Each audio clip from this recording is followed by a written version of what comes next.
Delhi will be cheaper from June 10th as the AAP government has decided to withdraw 70% special corona fee on its sale in the national capital. The government, however, increased the value-added tax on all categories of liquor from 20% to 25%.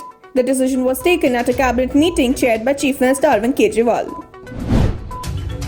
Setting an example, Inspector General of Police Mohit Agarwal got himself challaned for not wearing a mask in public.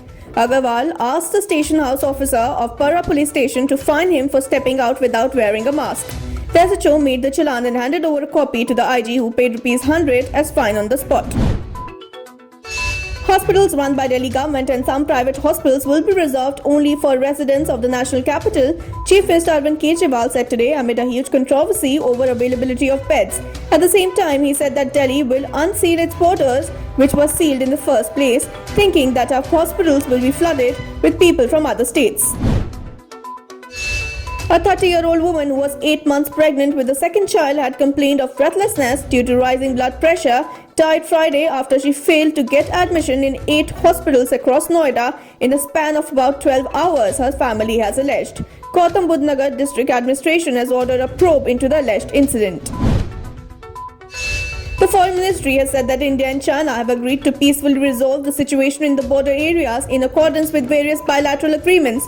Today, a day after two countries held high-level talks between the militaries of two countries near eastern Ladakh. The talks were requested by India and were held at the border personal meeting point in Maldo on the Chinese side of the line of actual control. Huge peaceful rallies have taken place across US against the racism and police brutality on the 12th day of the protest sparked by the death of George Floyd.